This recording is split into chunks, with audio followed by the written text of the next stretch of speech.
siempre les hemos comentado, lo más práctico posible, ¿ya? La ponencia que me han pedido son el tema de incisiones, sus ventajas, desventajas y el tema de las líneas de tensión.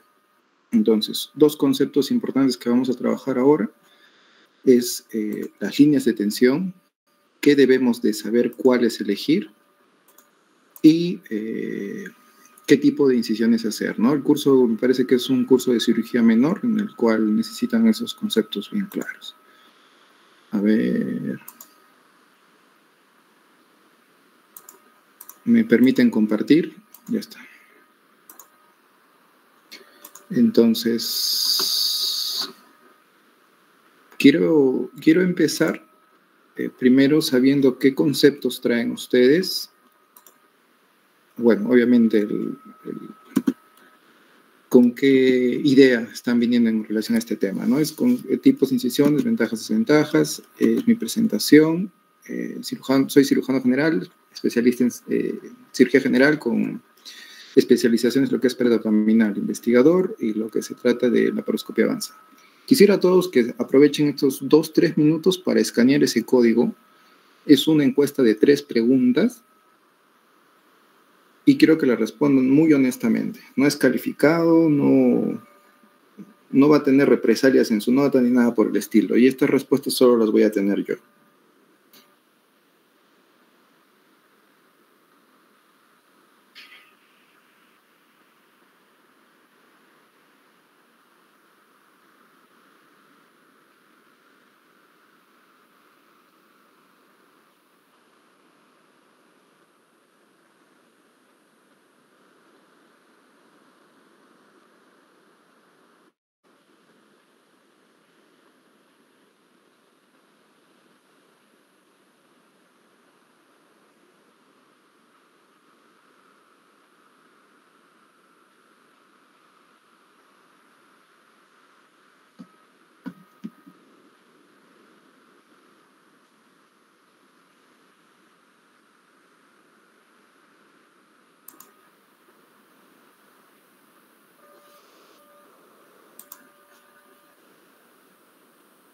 Son preguntas simples, contesten siempre en relación a lo que saben, piensan y creen, y en base a eso es el objetivo de la revisión.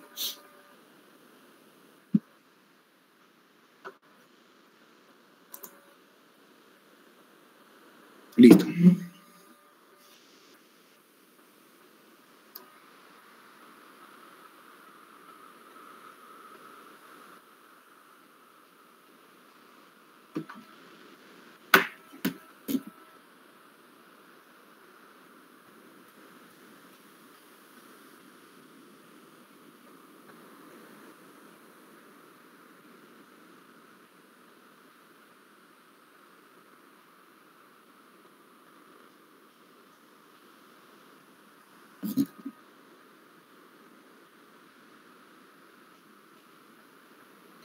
Un minutito más.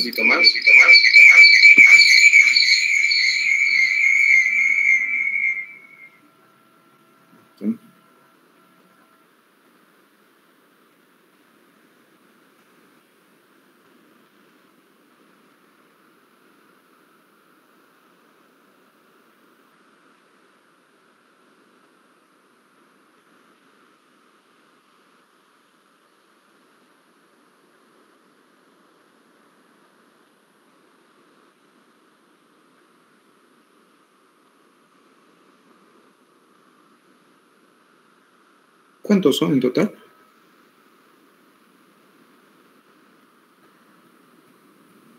Aproximadamente 55, doctor. Ya no creo que lleguemos a los 55, pero ya estamos poniendo un buen porcentaje. Ya. Es más o menos lo que tenía pensado. Entonces, vamos a empezar. Primero, conocer un poco de historia sobre el tema de las líneas de tensión. Si nosotros empezamos a leer lo que son las líneas de tensión, siempre en pregrado, incluso en el hospital, en su trabajo, lo que van a decir es, hablan de las líneas de Langer.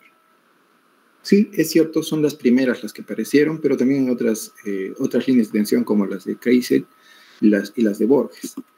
Ahora, ¿por qué hasta el día de hoy, incluso si tú buscas artículos, este artículo es del 2015, te dice que debes tener presente el tema de las líneas de Langer? Langer es un científico más o menos de 1861, en el cual hizo 5 publicaciones importantes. En la primera publicación, que la denominó Cutis, él habló de las fibras, ¿no? Que existen unas fibras, unos haces gruesos, ¿dónde se ve el puntero? Ahí va. Sí, hay unas fibras que se agrupan en haces gruesos e inextensibles debajo de la piel. Esta red es de forma romboidal. Su segunda publicación fue sobre la tensión. El diámetro de la herida disminuye en la dirección de la tensión y sería mayor al del defecto original. ¿Qué se dio cuenta? Langer en todos sus estudios trabajó en cadáveres. Entonces, al momento de hacer incisiones en cadáveres, posteriormente esta incisión en el tiempo tenía variaciones en cuanto a sus diámetros. Entonces, habían fuerzas de tensión que trabajaban sobre la piel. Luego habló de las fibras elásticas, ¿no? Fibras rizadas o onduladas que están igual en tejido celular subcutáneo. Su cuarta publicación habló sobre las fibras de tensión que cambiaban dependiendo de la posición. Obviamente no es lo mismo tener un órgano o una parte del cuerpo con flexión o extensión, por lo tanto esas líneas de tensión cambian. Y su quinta publicación ya prácticamente definía el concepto actual, que es, existe una malla subcutánea romboidal, de forma romboidal como mencionaba en su primera publicación, y es la denominada líneas de tensión, en las cuales coinciden con el diámetro mayor de ese rombo o esa imagen romboidal que se forman las fibras tanto de tensión como las fibras elásticas. Entonces, Langer ya hablaba de que había fibras elásticas en las cuales permitían que la piel se expanda pero regresara a su tamaño normal, y había otras líneas de tensión que alteraban el diámetro de las incisiones. Entonces, como se dan cuenta, hasta 2015, 2018 siguen mencionándose las líneas de Langer. ¿Cuál es el problema o qué no se le ataca, sino por qué pierde cierto rigor el tema de las líneas de Langer? Primero, porque son todo un esquema de líneas que en teoría tú tendrías que memorizar. Primer punto en contra de las líneas de Langer. Segundo punto, cuando Langer las expresó, nunca fueron, describió estas líneas con la intención de que el cirujano las considerara o las tomara en cuenta para su práctica clínica. O sea, él simplemente estudió cadáveres y observó que había ciertas variaciones en cuanto a la tensión de la piel. Entonces, él prácticamente miró y dijo, existe cierta tensión en estas líneas, en la cara, en el cuerpo, etcétera, y mandó su esquema de líneas de Langer. Y obviamente, la tercera ítem que se contraviene contra las publicaciones de líneas de Langer es que fue descrita en cadáveres, ¿no? Sin embargo, hoy por hoy, pese a que se le aqueja o se le ataca con esos 3 argumentos, todas esas investigaciones, esas 5 publicaciones que hizo Langer son las que en realidad se utilizan actualmente en los nuevos conceptos que se están dando ya en protocolos o en proyectos ya dinámicos. Entonces, solo por mencionar, existen otras líneas que también son importantes. La de Kreisel, un poquito después, 1951, son las denominadas líneas antitensión. En cristiano, para que la tengan presente, existen líneas de la piel que se forman cuando el músculo está en contracción, diferente a cuando está en relajación. Y como se habrán dado cuenta, esto es uno de los conceptos que también mencionaba Langer. Por eso es que a veces, erróneamente en las publicaciones, hablan de las líneas de Langer, pero están hablando de las líneas de Kreisel. Entonces, ahí ha habido un poco de confusión ya hasta el 2018, 2015, en el cual siguen hablando de las líneas de Langer, dicen, hasta el día de hoy las líneas de Langer son un concepto que todo cirujano debe tener, pero en realidad no son las líneas de Langer que él planteó en su publicación inicial, sino ya son el concepto de las líneas de Kreisel. Luego van a ver lo que son las líneas de Borges. Entonces, para hablar un poquito de esta definición de estas líneas de este autor, que son las líneas de la piel que se forman cuando se producen movimientos musculares, estos movimientos musculares pueden ser activos o pasivos. Este autor las describió las líneas en el cuerpo entero y esta sí fue descrito en pacientes vivos. Por eso es que se le atribuye a estas líneas mucho más importancia que la anterior. Pero como ya mencioné, su punto de partida fue a través de lo que describió Lange. Entonces, dos cosas importantes es este dibujo, en el cual, como les comentaba, el movimiento muscular, tanto pasivo como activo, genera ciertas líneas a nivel del rostro. Hay que pedirle al paciente que gesticule, ¿no? Que sonría exagerado, que apriete o que frunce el ceño, que apriete los ojos. Estas incisiones se consideran principalmente cuando tú vas a hacer incisiones que llegan sobre todo a lo que es la aponeurosis. ¿Por qué? Porque vas a hacer una incisión tan profunda en la cual la contracción muscular sí va a repercutir en lo que es tu incisión o tu resultado estético. Sobre todo, o se sugiere, según este autor, aplicar el concepto de estas líneas en frente, en tronco y en extremidades. Otro concepto, unos años después, aparecen las líneas de Borges. Se les denomina las líneas de tensión de la piel relajada de Borges. Entonces, las de Kreisel son cuando el paciente está haciendo un movimiento muscular activo y también son las arrugas, porque recuerda que las arrugas son un ceño dérmico producto de la contractura pasiva y activa de los músculos en la cara. Entonces, eso es una contracción natural que va a tener el rostro. Entonces, ese concepto también ya lo estaba mencionando Kreisel. Entonces, Borges lo que habla son las líneas de tensión de la piel relajada, la LTR. Entonces, este concepto, aunque no lo crean, hoy por hoy es uno de los más aplicados. Yo me pregunto, ¿ustedes ya han tenido la oportunidad de hacer procedimientos en sala menor o ver a algún cirujano, ayudar al momento de hacer algún tipo de exéresis? Antes de hacer la incisión, ¿han visto si el cirujano hace algún tipo de maniobra o no? A ver, no sé quién quisiera conversar, porque de lo que se trata de mi exposición es aclarar conceptos y al final les voy a dar una que otra herramienta que les pueda servir a ustedes para su práctica futura, tanto como médicos generales o para el momento que quieran realizar algún tipo de procedimiento quirúrgico. No sé, a ver si hay algún por ahí, un voluntario. Por eso digo, me gustaría estar ahí presente para hacer la pregunta directamente. Perdonen más bien que no los conozca. La palpación y delimitación del tumor, por ejemplo, con lipoma. A ver, disculpa, ¿cuál es su nombre? Meji. ¿Maggie? Meji. Doctora Megui. Entonces, claro, es cuando está frente a un lipoma, lo palpa, ve prácticamente si es profundo o no. Sí, correcto, es un tipo de las maneras más simples, pero no se han dado cuenta, o es que alguno de ustedes ha dicho, no, miren, por aquí pasan las líneas de Langer y se acuerdan perfectamente por dónde son las líneas. ¿Alguna vez se han percatado si algún cirujano hace eso?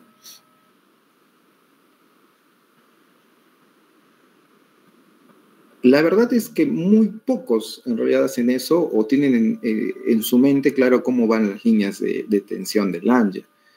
En realidad existen dos maniobras que sí tienen que tener presentes en su cabeza, que son la que acabamos de comentar, el movimiento activo muscular, y ahora el concepto actual que aparece Borges. Yo les invito a todos que vean prácticamente todo lo que es su antebrazo, el sentido de la musculatura del antebrazo es un sentido longitudinal, o sea, en sentido del cúbito y el radio. Si tú pellizcas la piel, a ver, es que no me veo en la pantalla. Si tú pellizcas la piel, vas a ver cómo a nivel de lo que estás pellizcando, así como está en el dibujo, en el centro de tu pulgar y de tu índice, vas a ver cómo se forman esas líneas. Esas son las líneas de Borges. ¿Qué es lo que dice Borges? Cuando tú te enfrentas a una piel en estado de relajación, es decir, estás pellizcando para que lo que esté entre tus dedos esté una piel relajada, te permite ver las verdaderas líneas de tensión. Ahora, este concepto de Borges lo sacó y lo describió en su tiempo para la cara y para las palmas. Por eso discrepa totalmente de la dirección de las líneas de los otros dos autores. Pero nosotros en la práctica clínica muchas veces, si se dan cuenta, a ver, sean de a partir de hoy un poco más observadores con los cirujanos o con el médico asistente con el que van a hacer, casi todos hacen esa maniobra inconsciente de pellizcar la piel. Y es precisamente para ver mejor dónde están distribuidas estas líneas de tensión. Y como se habrán dado cuenta, también estos estudios fueron realizados en personas vivas. Sin embargo, también tuvo de base los conceptos y principios mencionados por Langer. Una vez más, es por eso que a veces algunos autores erróneamente hablan de estas líneas atribuyéndoselo a Langer. Entonces, a Borges lo que les llamó mucho la atención era de que todo el concepto, toda la memorizada de las líneas de Langer, Borges las tiró por el suelo porque las describía las líneas de una forma diferente. Pero como le digo, eso fue en los 1962. Hoy por hoy, ese concepto de las líneas de tensión de piel relajada ya las utilizamos nosotros en lo que son en otras partes del cuerpo. Entonces, estos dos autores, pese a que son antiguos, también se les atribuía cosas negativas, ¿no? Como que el pellizco puede verse alterado por una dirección, en dirección de la fuerza aplicada. No es lo mismo un pellizco en sentido de la contracción muscular, o en sentido horizontal, o en un sentido perpendicular. Las líneas varían. En un sentido se ven mucho mejor las líneas y en otro casi ni se ven. Y ambas técnicas pueden comportarse diferentes dependiendo de la posición del cuerpo. O sea, si el paciente está echado, si el paciente está supino, si el paciente lo ves en consulta o si el paciente ya lo estás viendo en la sala de operaciones, dependiendo de la posición que él tenga, probablemente puedan manifestarse diferentes las líneas de tensión. Y también otro concepto en contra de estas dos descripciones era que la piel posee anisotropía, ¿no? Una propiedad mecánica de estirarse y encogerse en diferentes direcciones. Precisamente, según cómo tú coloques al paciente, probablemente vayan a diferenciarse, verse o dejarse de ver las líneas de tensión descritas por estos dos autores. Entonces, este primer punto, esta primera etapa de la charla es para ampliar el concepto de que no solamente existen las líneas de Langer, hay otros autores en los cuales sí son un poco más prácticos las descripciones que ellos hacen de las líneas de tensión y son las descripciones que nosotros en realidad utilizamos en la práctica clínica. Ahora, siendo un poco más a fondo, quizás tratando de estar un poco más en lo que es las actualizaciones. Lemperle es otro autor que describe líneas principales de pliegue, las líneas principales de pliegue. Entonces, igual, este autor utiliza conceptos de otro autor que también utilizó los conceptos de las líneas de Langer. Sobre todo las describió en líneas que son incisiones en tórax, pero de todo su publicación, lo que yo le observaría es que él analiza los patrones de las estrías. ¿Qué es lo que dice este autor?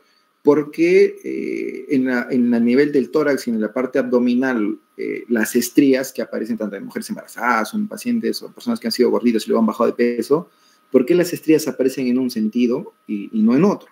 Precisamente en relación a lo que son las fuerzas de tensión dinámicas.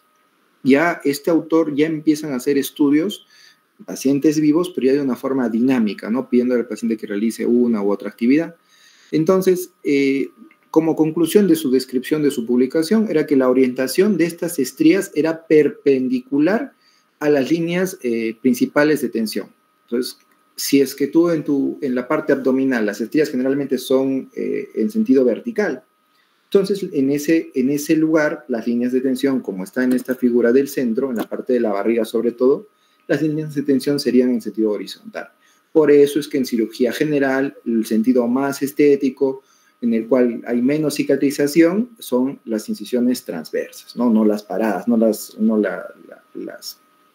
verticales. ¿Por qué? Porque precisamente, ya como describe el autor, eso genera una serie de fuerzas en la cual la cicatrización va a verse alterada, por eso es que se producen las estrías en ese sentido.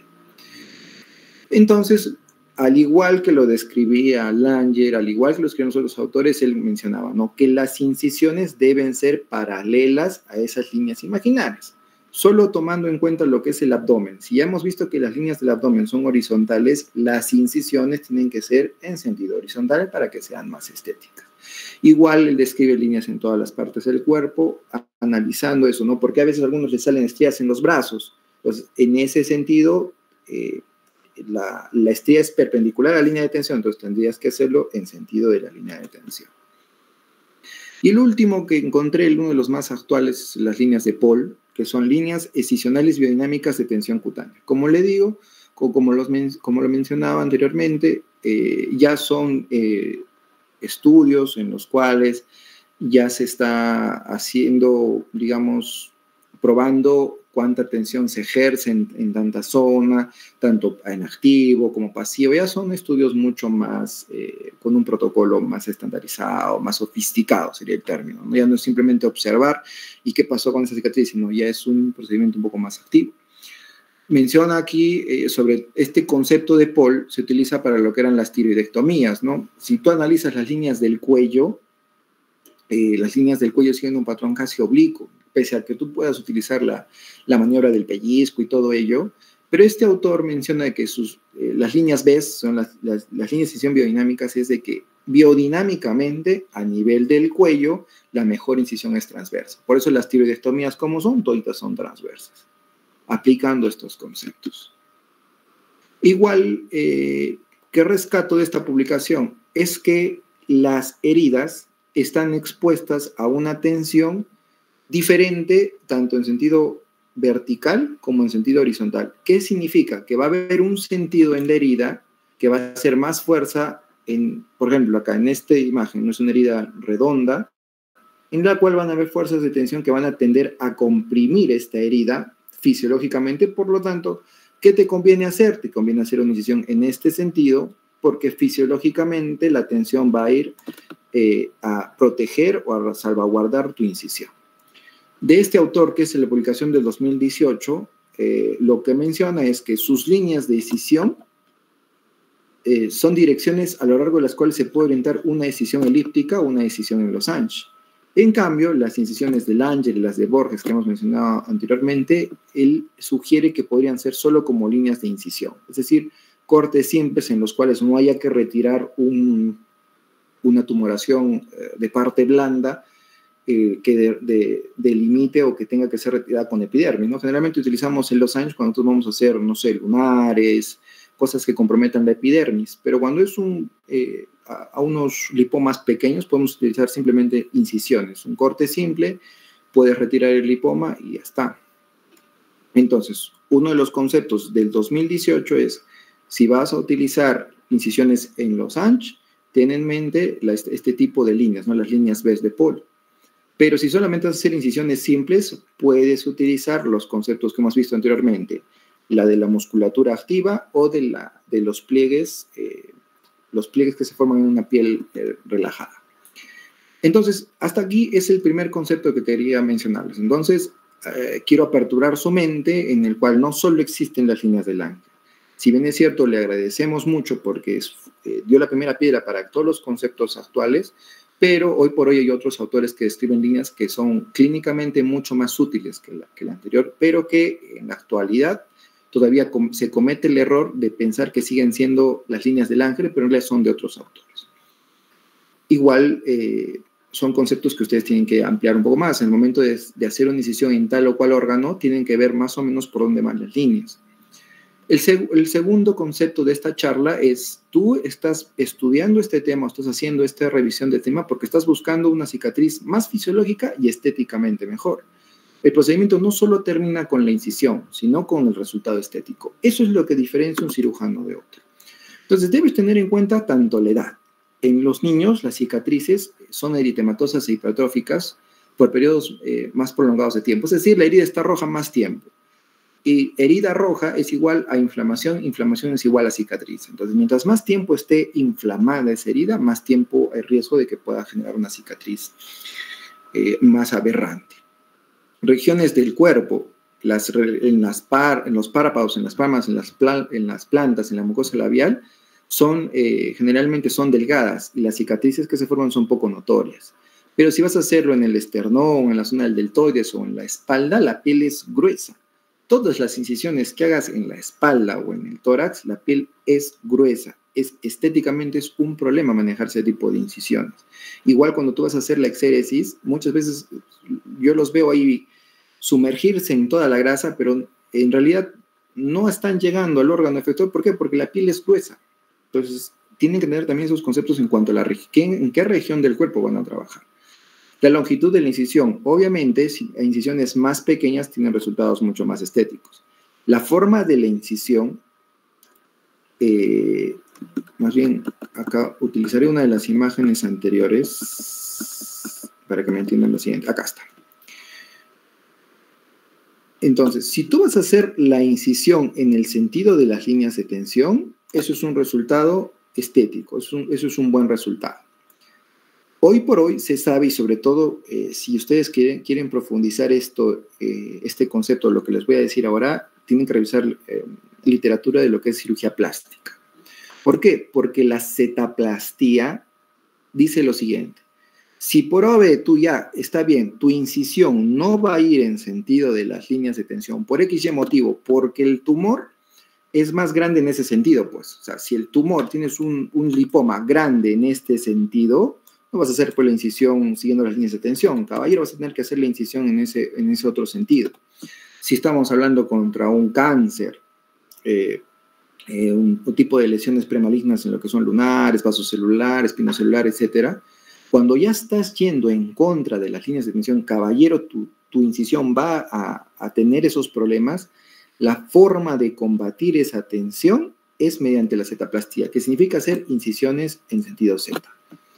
Entonces, como te digo, cómo hacerla y los principios técnicos van a tener que revisarlo un poco mejor porque el concepto de esta clase no es hacer cetaplastía, pero sí necesito que sepan que sí se puede combatir esa tensión fisiológica mediante estos recursos. La cetaplastía, la W, según la literatura, hacer una incisión en ese.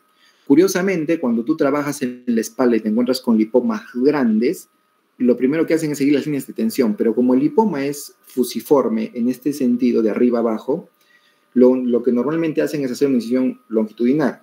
Obviamente, lo correcto sería hacerlo transversal, pero el diámetro mayor es de arriba abajo. Entonces, aquí, después de haber hecho esta revisión, después de haber estudiado lo que son los conceptos de la línea de tensión, lo que deberías hacer es una cetaplastía o una incisión en ese. ¿Para qué? Porque al momento de no hacer la línea recta, disminuyes lo que son las fuerzas de tensión a nivel de la cicatriz y teóricamente tendría que tener una cicatriz mucho más estética. Y obviamente tienes que disminuir la respuesta inflamatoria, una buena asepsia, antisepsia, una técnica quirúrgica traumática. O sea, si tú estás metiendo y metiendo la Kelly, dañando los tejidos, desgarrando, vas a producir mucha más respuesta inflamatoria. No cuidar la hemostasia. Si esa herida hace una colección, si esa herida se infecta, vas a tener una respuesta inflamatoria que no va a ser favorable para tu resultado estético. No debes de disminuir al máximo lo que son el tema de los materiales extraños, materiales de sutura poco reactivos, y siempre tener presente el momento en el cual retirar los cuerpos extraños, en este caso las suturas no en caras, más o menos 5 días, párpados de 3 a 4, orejas de 14 días, miembros inferiores de 10 a 12. ¿Qué tipo de piel, no? Hay en la nariz, en las mejillas, en la frente y en la espalda, la piel es gruesa, grasosa y hay un aumento de glándulas sebáceas, son hiperreactivas. Por eso es que casi siempre la cicatriz tiende a ser deprimida. Y bueno, en el caso de ya un poco más raros, ¿no? Cuando ya el paciente tiene cierta predisposición a hacer problemas del colágeno. Que aquí siempre yo les sugiero, siempre les recomiendo conversar con el paciente, ¿no? O sea, no ofrecerle maravillas, ¿no? ¿Sabes qué? Estás conmigo, estás con Dios. No. ¿Por qué? Porque si ves que es un paciente que tiende a ser queloide, es un paciente que en la zona donde la vas a hacer no es una zona que pueda tener mucho cuidado, es un paciente que trabaja permanentemente, no va a tener cierto cuidado con la herida, preferible ser sincero y hablar sobre la probabilidad de que el resultado estético no pueda ser el esperado, ¿no? Sobre todo cuando se trata de pacientes que ya tienen precedentes de estar haciendo cicatrices hipertróficas. Sobre todo, ¿dónde he visto más esto? Cuando vienen a consulta de los pacientes que se ponen un arete y les sale una cicatriz, una bolita, un bulto en la oreja, y dicen, no, esto es de la piel nomás, sácamelo, tiene un pedículo que es chiquitito. Cuidado, cuidado, eso es un condroma. No es la piel la que está haciendo la tumoración, es el cartílago. Entonces, teóricamente tendrías que sacar el cartílago. Tiene 50-60% de recidiva hasta en manos más expertos. Ahí sí quisiera hacer ese acápite, ¿no? Tengan cuidado, siempre preguntar los antecedentes, porque en temas de incisiones y de estética, el paciente siempre va a tender a mentirles. La verdad es esa. ¿Por qué? Porque lo que el paciente siempre va a buscar es que el médico le haga lo que él quiere, ¿no? Y muchas veces, a veces omiten ciertos detalles. Pero ustedes siempre tienen que estar prevenidos, preguntar siempre si antecedentes cicatrices, observarle si tiene cicatriz, si ha sido operado, perfecto, revisarle su cicatriz, ¿no? Principios básicos que tienen que tener en mente. Teóricamente, la eversión adecuada de los bordes, pese a lo que pudieran tener ahora en este tiempo en los conceptos de pregrado, en el cual ustedes afrontan la piel y tienen que estar epidermis con epidermis, no es la epidermis la que va a generar el afrontamiento de la herida, es la dermis la que tiene que estar afrontada. Entonces, acá, en este artículo de dermatología les explica, ¿no? Tienen que tener en mente que los bordes para una correcta cicatrización deben estar evertidos. Porque, sobre todo, en incisiones donde van a haber cierta tendencia a la depresión, o sea, van a hundirse, ¿no? Si estás sacando un bulto bastante grande, no vas a ponerle un punto simple. ¿Por qué? Porque esa cicatriz va a tender a hundirse, va a tender a deprimirse. O es una superficie convexa, son codos, nudillos, cosas así. O sea, no vas a utilizar un punto simple, tienes que tender siempre un poco a la eversión. Sobre todo en esas situaciones, no es que tienes que utilizar siempre este tipo de punto, ¿no? El punto del colchonero vertical o el punto Sarnoff es una paradoja. ¿Por qué? Porque tiene que ser bien hecho para que tenga resultados estéticos. Si tú lo haces mal, te va a salir horrible. 1000 veces haz tu punto simple. Entonces, si ustedes ven la imagen, el punto Sarnoff, ingresas por acá, lejos, lejos, dices luego cerca, cerca, creo que es la memotecnia. El detalle está acá, que el dibujo está mal graficado. Tú no sales acá, te dicen, ¿no? A 10 milímetros, a 8 milímetros de la cicatriz, y luego regresas a 3 milímetros, a 2 milímetros. Sí, correcto, esa distancia es aceptable. Yo le regreso a 1, 2 milímetros. Pero la aguja no sale en la dermis, sale justo por debajo de la epidermis. Tendrías que salir por acá e ingresar por acá para hacer un adecuado punto de Sarnoff. Y si lo haces correctamente, por eso es que me hubiera gustado estar presentes para enseñarles el tema técnico, eso sí afronta tan bonito lo que es la epidermis y la dermis, que ese punto sí te va a dar un resultado estético, ¿ya? Pero como les digo, no es que a todas las de acá para adelante hacer siempre puntos Sarnoff, no. Sobre todo, o está descrito que es cuando son en superficies convexas o cuando son heridas que tú sabes que van a ir aplanándose gradualmente, ¿no? Sobre todo cuando haces una exéresis y una tumoración muy grande. Si es una tumoración pequeña, pues ser un punto simple no hay ningún problema, pero si es un bastante grande, se recomienda el punto de Sarnoff. Y segunda recomendación, la sutura de tejido celular subcutáneo para que genere una base simple. Bacán, tú no quieres hacer punto colchonero vertical. Entonces ya está descrito que lo que tienes que hacer es suturar el tejido celular subcutáneo. Se contradice un poco con el tema de no utilizar materiales extraños en la incisión o en la herida, pero podrías utilizar suturas de absorción rápida, ¿no? Tipo CATLU, en el cual mientras tú sutures o generes menos tensión, la piel puede afrontarse con mucha más facilidad y también evitas el tema de la depresión de la herida. Entonces, lo que comentamos, evitar marcas de sutura permanentes. Un concepto que se tienen que llevar a la tumba es que a partir del día 10, sea la sutura que sea, deja marca. Entonces, ustedes teóricamente no tendrían que dejar más de 10 días una sutura. Por eso es que en la cara se sale a 5 días, pues con los párpados se saca a los 3 días, etcétera, etcétera, etcétera. Claro que hay órganos como la espalda, los pies, donde obligado tienes que dejarlo más días. Entonces, por eso es que tú, sabiendo esos conceptos, le dices al paciente, a pesar de que lo estás haciendo muy bonito y todo, por la zona es probable de que el resultado no sea tan estético porque tienes que dejarle el punto más tiempo del necesario. Entonces, el número mágico es 10. No puedes dejar, si estás buscando resultados estéticos, no puedes dejar más de 10 días una sutura. ¿Ya? Segundo, puntos. Obviamente, entre un Sarnoff o un punto intradérmico, un punto intradérmico 1000 veces. Pero aquí ya menciona lo que mencioné ligeramente anteriormente, es la sutura subcutánea. La sutura subcutánea, tanto como lo que es un punto intradérmico, como varias suturas del tejido celular subcutáneo. Hoy por hoy, los cirujanos plásticos nos han ganado harto campo en el sentido de que, si se dan cuenta, cuando yo estaba en pregrado había un dibujo de un meme en el cual dice el interno de medicina su primera sutura y había una herida en la mano donde había varios puntitos seguiditos. ¿Qué está mal con esa sutura? No está mal el que hayas hecho puntos seguiditos, está mal la tensión que estás ejerciendo en ese tejido porque no sabes que la mano es un órgano especial. Pero si tú te das cuenta, los cirujanos plásticos hacen varios puntos pequeños. ¿Por qué? Porque ellos han aprendido a disminuir la carga de tensión de la piel.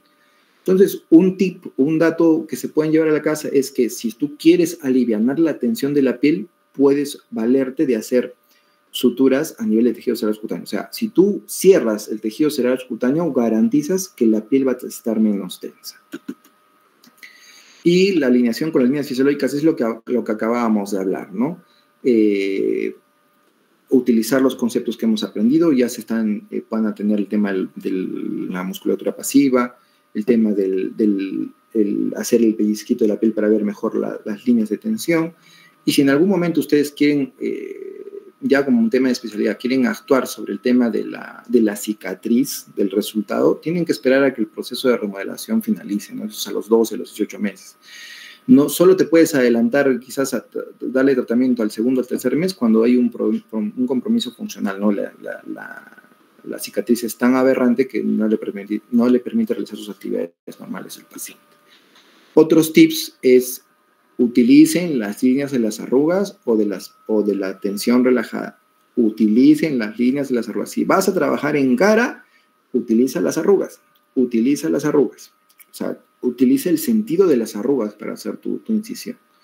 Y si vas a trabajar en otros órganos o en otras partes del cuerpo, puedes utilizar, o para poder ver las líneas de tensión, puedes hacer la maniobra del pellizco para que puedas ver mejor las líneas. Y esto es lo que les comentaba de la cetaplastía, ¿no? Si tu incisión va a ir en contra de las líneas de tensión obligado por X motivo, esta es una cetaplastía, hacer ese zigzag.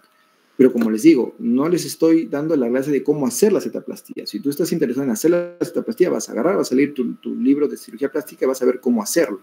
Porque tiene ciertos conceptos tanto en los grados de cómo hacerlo. O sea, no es que ahorita te vas a imaginar cómo hacer una zeta. Pero sí necesito que sepas que tienes esa herramienta en caso tengas que utilizar una incisión que vaya en contra de las líneas fisiológicas. Lo ideal, obviamente, es ir en favor de. También existen otros dos conceptos que también se los doy para que los tengan presente, que son las líneas de contorno, ¿no? Cuando dos planos corporales se encuentran, ¿no? Entre la mejilla y lo que es la nariz, hay la línea nasogeniana. Entonces, puedes utilizar esa, más yo lo utilizo como que fuera una arruga. Utilizar esa cicatriz, ¿para qué? Esa zona, o hacer una incisión en esa zona para que no sea visualmente más agradable. Y también las líneas de dependencia, ¿no? Sobre todo en pacientes de edad avanzada, las propias arrugas a nivel de lo que es la zona submentoneal, se forman algunas bolsas o pliegues naturales, que no son arrugas, pero son bolsas naturales que generan ciertos pliegues cutáneos alrededor de la misma lesión. Entonces, si vas a hacer una incisión a nivel cutáneo, puedes utilizarlo. Si es un paciente mayor, obviamente no va a adelgazar, puedes utilizar esas líneas de tensión. Y como comentábamos, mano y cara son mundos aparte. Si van a hacer incisiones en mano, las incisiones no deben las incisiones no deben hacerse sobre los pliegues o en la vecindad de ellos debido al escaso tejido subcutáneo y que en esa zona la humedad es mayor. La incisión tampoco debe cruzar en forma recta estos pliegues. Por lo tanto, también puedes utilizar el concepto de la cetaplastía. En dedos se recomienda lo que son las incisiones en zigzag, o sea, las incisiones en Z. Y en las palmas distales hacer incisiones transversas. Entonces, en los dedos en zigzag y en las palmas incisiones transversas, siguiendo precisamente las líneas normales, ¿no? Y en cara, yo les recomiendo una vez más utilicen lo que son el tema de las líneas de Kreisel, ¿no? Las arrugas fisiológicas, o pedirle al paciente de que haga movimientos exagerados, algunos movimientos faciales, y en base a esas líneas que se forman, tomar la decisión de hacer la incisión. Entonces, para terminar la ponencia, en cuanto a la relación de las preguntas que hemos visto, antes de decir una incisión, tú tienes en tu cabeza que no solamente tienes las líneas del ángel. Entonces, por lo menos tienen que irse sabiendo las de Kreisel y las de Borges. Las de Lemperle y las de Paul, bueno, las pueden leer, pueden profundizarlas después, pero por lo menos ya tienen en su herramienta, en su aparataje, esas otras dos líneas. Crazy y Borges, las arrugas y que el paciente frunza el ceño, y las de Borges, que son la de los pellizcos. La pregunta 2, antes de elegir la decisión, ¿existen maniobras que faciliten tomar una decisión? Como les comentaba, pedirle al paciente que haga un tipo de movimiento, una gesticulación exagerada, o en el tema de Borges, hacer los pellizcos para que te permita ver con más claridad las líneas de tensión. Y aquí lo que mencionaba, ¿no? Una vez realizado el procedimiento, ¿qué le recomendarías a este paciente, ¿no? Si estuvieras frente a esta situación? ¿Qué recomendación le hubieras dado al médico? Pero para empezar, un punto continuo, si estás buscando resultados estéticos, debes de tener cierta, ¿cómo te digo? Cierto escenario favorable para hacer un punto continuo. Un punto continuo, si quieres que sea estético, tiene que ser lo más pegadito a la piel y pequeñas mordidas, chiquitito, chiquitito, chiquitito, chiquitito y recién. Y obviamente es una piel que no tiene tensión. En este caso está haciendo un sujet continuo, no sé qué ha hecho ahí a la mitad, ha hecho como que un entrenudo, no sé si le acabó el hilo o no sé qué pasó, y luego ha continuado la sutura. Pero se nota que está quedando bastante tenso. Entonces la tensión también genera inflamación, por eso es que está levemente eritematoso, a no ser que también pueda estar infectado. Entonces, si ya dentro, como vimos, tus mecanismos de asepsia, antisepsia han fallado y estás frente a una herida que está con un cierto grado de infección, también tu resultado no va a ser el más estético posible. ¿Qué recomendación le darías al paciente al momento de realizar la sutura? Como ya les comentamos, si es una herida en la cual tú vas a hacer una extracción de un órgano, de un lipoma, de un quiste sebáceo grande, o que tú mismo te das cuenta que hay cierta pérdida o depresión de la piel, los puntos son los puntos, el colchonero vertical, puntos Arnold. Otro recurso, afronta el tejido celuloso cutáneo, con catgut idealmente o con Vicryl. Y para disminuir la tensión, lo ideal, si es que vas a hacer puntos simples, haz puntos simples, pero discontinuos, no continuos. Hasta acá, obviamente, si tienes la oportunidad de hacer un punto intradérmico, haz 1000 veces un punto intradérmico. Hoy por hoy, ya siendo un poco más para los que les gusta el tema de lo que es la cirugía, hay varios tipos de sutura intradérmica. Podemos conversar quizás más adelante. Es una sutura intradérmica discontinua. Puedo hacerla con nylon. Hay un tipo de punto de sutura intradérmica con nylon y hay otro tipo de sutura intradérmica solo con Vicryl. Un punto que puedo ocultarlo y un punto que no lo puedo ocultar. Entonces, eso ya son recursos de cada especialista, de cada cirujano, pero que existen.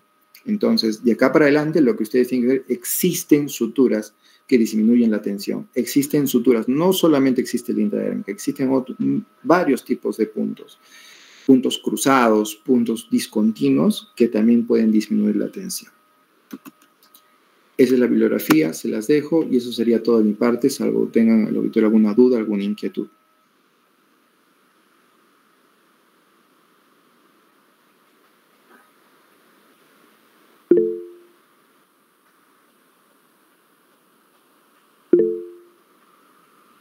¿Hay alguna pregunta por parte de los asistentes? José Carlos. Sí, gracias, Camila. Doctor, muchas gracias por la ponencia, ha estado muy, muy increíble. Quisiera preguntar, he visto formas de colgajos en la cual mueven parte de piel por abajo de la piel para llenar un hueco, ¿no? Yo quisiera saber, esa parte de musculatura que cambia de un lugar, no es tanto, ¿no? Serán unos 10 centímetros que cambia. ¿Cómo es el pronóstico? Porque supongo que puede haber un cambio en la línea, ¿no? En este caso. O crecen igual, no sé cómo se... Ya, gracias por la pregunta. El tema de colgajos, el concepto es diferente. Ya no estás pensando, ahorita todo lo que hemos conversado es un tema de estética y de resultados estéticos. El tema del colgajo es un recurso que tú utilizas para cubrir zonas de defecto de piel. Es decir, este hueco está tan grande que mi sutura no va a servir para nada. Por más que lo hagas un cutáneo, por más que decore bordes, no va a llegar. Entonces, ¿qué recurso utilizas? La rotación de colgajo. Entonces, la rotación de colgajo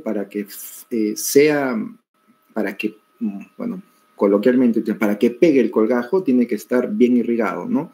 Esa porción de piel que tú vas a movilizar tiene que tener una buena irrigación, un buen suministro de sangre. Pero tu objetivo no es lo estético, probablemente quede feo, estéticamente hablando, y las líneas de tensión en ese pequeño colgajo van a variar totalmente. ¿Por qué? Porque va a ser, van a sufrir tensiones tanto de la zona donde está yendo como de la zona de donde viene, porque el suministro vascular también va a generar cierta tensión en esa zona. Entonces ahí se altera totalmente, ¿no? Entonces ahí es una lucha que no vas a ganar, es una lucha que si vas a buscar resultados estéticos probablemente no los vas a conseguir. Es más, tu objetivo es cubrir el espacio. Muchas gracias, doctor.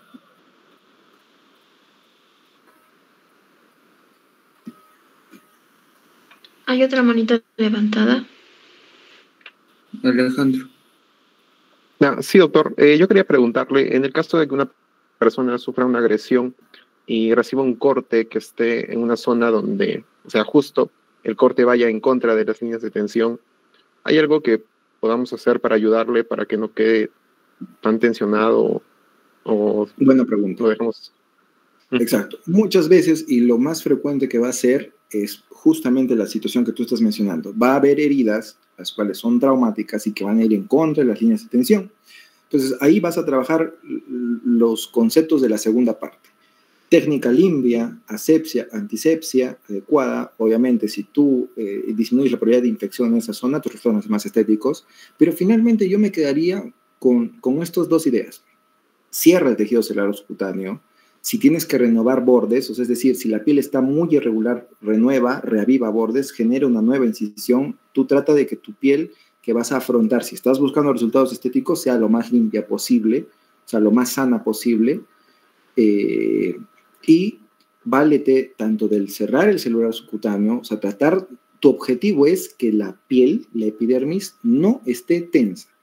Entonces, si tú por dentro haces puntos de afrontamiento del celular subcutáneo, esa pielcita que te queda por encima va a disminuir la tensión. Entonces, si por ave no sabes puntos especiales, como los he comentado, los del nylon, los del Vicryl, para que no le quede marca, solamente con ese gesto de haber disminuido la tensión por dentro, haciendo buenos puntos simples, puntos no muy tensos, puntos que solo afronten la herida, el resultado va a ser bastante estético. Entonces, el concepto que quiero que tengas es que si estás frente a una herida traumática o una agresión, etcétera, etcétera, etcétera, trabaja sobre piel sana, ten en mente afrontar el tejido celular subcutáneo y tus puntos, si son simples o son lo que sean, que no tengan tensión. Contrario al cirujano general clásico, ¿no? Que agarra y pone puntos, solo afronta, pam, pam, pam. No, si se dan cuenta, el cirujano plástico, para que sea una herida sin tensión, pone varios puntos chiquitos. O hace lo que les digo, ¿no? Afronta el tejido celular subcutáneo, cosa que los puntos de encima prácticamente solo son de aproximación. Entonces, consejo, trata o busca la forma dentro de tus recursos que tienes, que has aprendido, de disminuir la tensión en esa herida. Gracias, doctor. Doctor, una pregunta. Por ejemplo, en caso de una herida en la cual no haya mucho tejido celular subcutáneo, por ejemplo en la mano, porque he visto que han llegado pacientes que tienen heridas en la mano, y entonces se nota el tendón y, o sea, no hay mucho tejido celular subcutáneo ahí. Ya, por ejemplo, ahí lo que pasaba con el tema del colgajo. O sea, uno busca sus batallas, ¿no?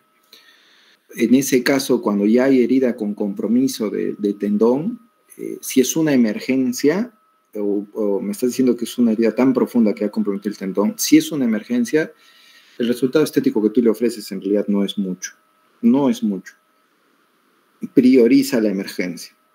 Ahora, ¿qué es diferente a que tu objetivo es el objetivo estético? ¿No sabes qué? Este paciente está estable, hemos reconstruido el tendón y ahora te lo estamos dejando a ti para que, pese a que esta herida es muy compleja, tú trates de buscar resultados más estéticos. Ese escenario es diferente. ¿Por qué? Porque si tú estás en la emergencia, muchas veces no vas a estar pensando en lo estético. Tengan cuidado.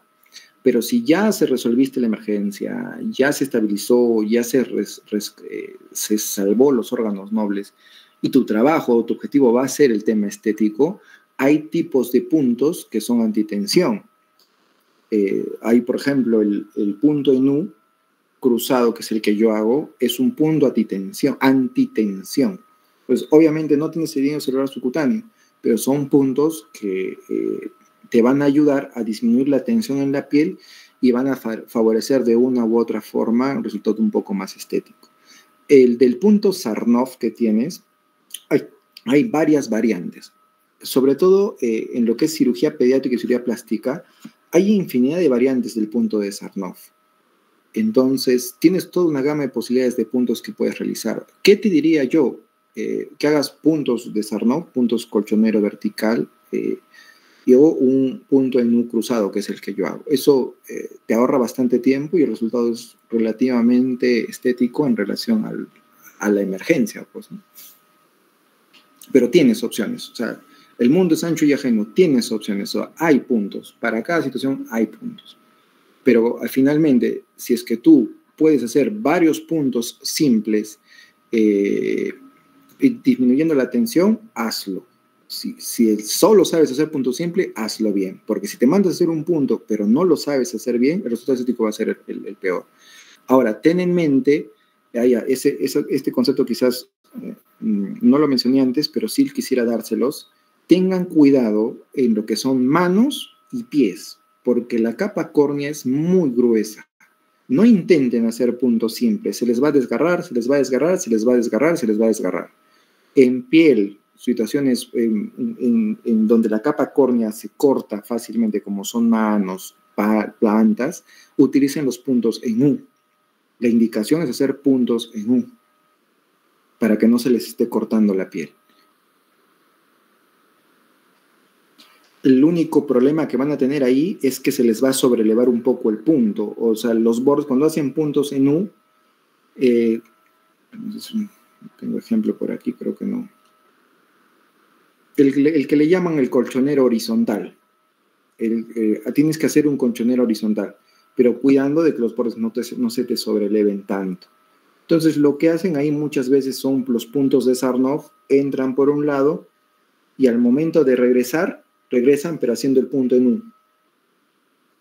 Pero tengan cuidado cuando hagan los puntos en la piel de las plantas y las palmas. Esa capa córnea se les desgarra, se les desgarra, se les desgarra. La indicación es hacer puntos en U. Ya son las 9. ¿Alguna duda, alguna inquietud? Me van a matar en la emergencia.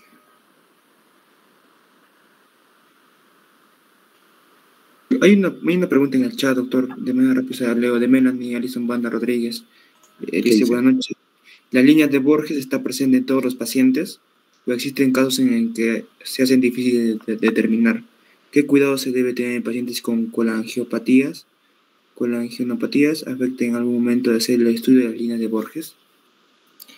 Claro. De que las colagenopatías, como mencionaba en el 7º punto de las recomendaciones, todas las colagenopatías van a alterar lo que son cualquiera de estas líneas que estés estudiando o que quieras aplicar. Entonces, las líneas de Borges se han descrito a nivel de la cara. O sea, ahí es donde más de utilidad puedes utilizarlas, ¿no? En lo que es sobre todo, lo que se han descrito para la cara, pero a nivel práctico son mejores en lo que son extremidades. Lo que utilizamos nosotros en la práctica clínica, para extremidades utilizamos los pellizcos. Para lo que es rostro, utilizamos lo que son la gesticular y las arrugas. Eso es quizás la idea. Y obviamente las colagenopatías van a alterar estos. En todas. ¿Por qué? Porque la colagenopatía va a alterar o aumentar o disminuir el tema de las fuerzas de tensión. Son fuerzas de tensión tanto de las fibras de colágeno con las fibras elásticas. La lucha de la cicatriz es la lucha entre las fibras de colágeno con las fibras elásticas. Si tienes una zona con harta fibra elástica, la piel cede, no va a pasar nada. ¿Y qué es la cicatriz? Fibras de colágeno. Entonces, si las fibras de colágeno le ganan a las fibras elásticas, se utilizan o la apariencia estética es la que va a ser la no adecuada. Entonces, ¿afecta? Sí afecta.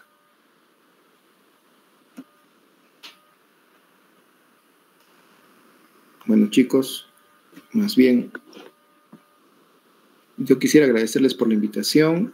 He tratado de de orientar el trabajo en lo que le sea más práctico. En este mundo de lo que son decisiones y toma de decisiones, siempre hay mucho criterio subjetivo, o sea, es decir, yo lo hago así, yo lo hago así, yo lo hago así, pero yo sí quisiera que en cuanto tengan sus decisiones técnicas quirúrgicas, estén basadas en algún tipo de sustento, ¿no? Yo estoy haciendo esto porque este principio es el que estoy utilizando, ¿no? Por esto, por esto, por esto y por esto.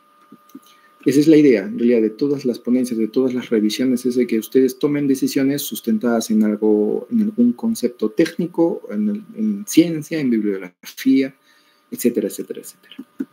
Espero haya sido de ayuda. Una vez más, gracias al comité organizador. De mi parte, tienen todo el apoyo. Siéntanse libres de hacerme cualquier tipo de consulta sobre todo lo que es cirugía general. Ya mucho más feliz si la consulta es sobre hernias, porque mi especialización es lo que es pared abdominal, pero siempre que haya la oportunidad y esté con tiempo, pueden contar conmigo. Gracias con todos, futuros colegas. Muchas gracias. Igualmente, doctor, le agradecemos su participación. Gracias. Muchas gracias, doctor. A usted, doctor. Chicos, se va a aperturar lo que es la asistencia 1 minuto más.